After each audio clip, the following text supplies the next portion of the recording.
परम सम्मानीय अतिथि महोदय, माननीय प्रधानाचार्य महोदय, आदरणीय अध्यापकगण तथा सभा में उपस्थित मेरे छोटे बड़े भाइयों और बहनों, मैं सिद्धार्थ एक शिक्षक और छात्र के रूप में गणतंत्र दिवस के इस पावन अवसर पर राष्ट्रीय निर्माण हेतु अपने कुछ विचार आप सभी के समक्ष रखना चाहता हूं। और दोस्तों, आज के इस विशेष वीडियो में आप सभी का स्वागत है। Welcome to Siddharth Smart Academy. आज़ादी का असली मतलब वही समझ सकता है जिसने कभी गुलामी की हो। हम सौभाग्यशाली हैं कि हमने आज़ाद भारत में जन्म लिया। यूँ तो आज़ादी का लवाजमा 1857 में ही शुरू हो चुका था, जो संघर्ष की वर्षा बनकर 1947 में हमारे देश को आज़ादी दिला सका। प्राचीन, मध्यकालीन और वर्तमान के उदाहरणों से मैं यह स्पष्ट कराना चाहूँगा कि जब हम फिरंगियों के फेरे में फंस गए थे तो रंग दे बसंती के एक आवाज़ पर टोले के टोले उमड़ आते थे। वंदे मातरम के नारों से खून में उठने वाला तूफान अंग्रेज शासकों की जड़ों तक हिला देता था। तब लोग मर जाते थे, मिट जाते थे, फांसी चढ़ जाते थे, और यही उस समय देशभक्ति की कसौटी हुआ करती थी। फिर आया उस समय 1962 से 1965 और 1971 के युद्धों का, जहां किसी ने अपना सुहाग खोया तो किसी ने अपना भाई, किसी ने पिता तो किसी ने बेटा। घर के हालात ऐसे थे कि प्यार गया, मांग का सिंदूर गया, नन्हे नौनिहालों की लंगोटियाँ चली गई, छोटी छोटी बेटियों की चोटियाँ चली गई, बाप की कमाई गई, भाई की पढ़ाई गई।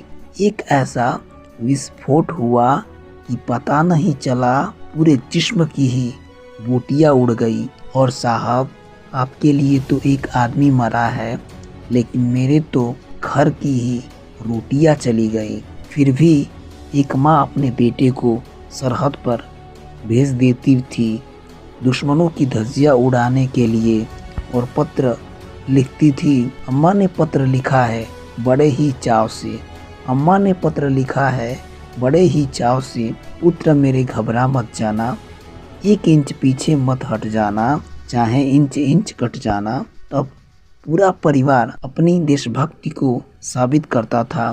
तब देश बलिदान मांगता था, मर जाने को कहता था, मिट जाने को कहता था। लेकिन आज देश न मर जाने को कहता है, न मिट जाने को कहता है, और न ही फांसी चढ़ जाने को।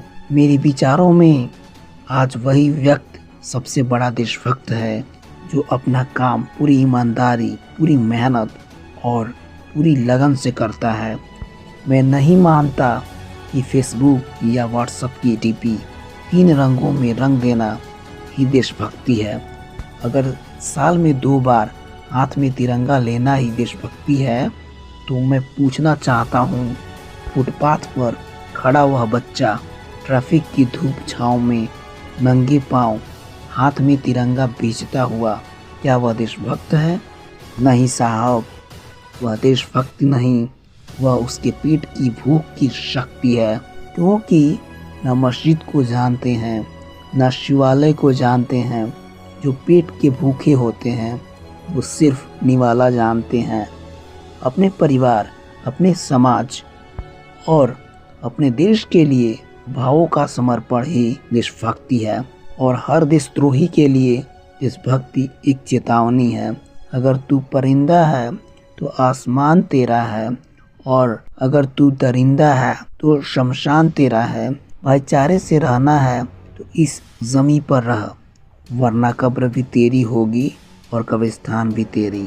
आज भी भारत महिला सुरक्षा के मामलों में 4थे स्थान पर आता है। राष्ट्रीय निर्माण तब होगा जब महिलाओं की पूजा नहीं बल्कि इज्जत और रक्षा की जाएगी। जिस देश ने दुनिया को नालंदा और तक्षशिला दिए, आज उसी देश का एक भी विश्वविद्यालय विश्व के टॉप संस्थानों में शामिल नहीं हो पाता।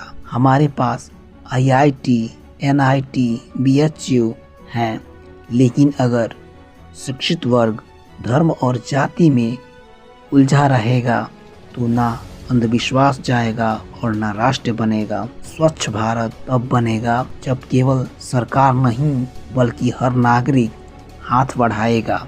राष्ट्रीय निर्माण तब होगा जब गरीब बच्चा मध्य भोजन के लिए नहीं, शिक्षा के लिए स्कूल जाएगा। I am an Indian, a symbol of my motherland, and I feel proud to be an Indian। मैं सलाम करता हूँ सरहद पर खड़े जवान को, पुलिस, किसान को और हर उस व्यक्ति को जो ईमानदारी से अपना कर्तव्य निभाता है। राष्ट्र निर्माण तब होगा जब युवा अब्दुल कलाम बने, जब छात्र नासा नहीं इसरो के लिए काम करे, खेले तो भारत के लिए, जीते तो भारत के लिए, हिमा दास दौड़े तो भारत के लिए, नीरज चोपड़ा भाला फेंके तो भारत के लिए, रचनाएं ऐसी हो कि साहित्य का नोबेल भारत को मिले। जो दौड़ सकता है दौड़े, जो चल सकता है चले, जो रेंग सकता है रेंगे, लेकिन कर्तव्य से पीछे ना हटे।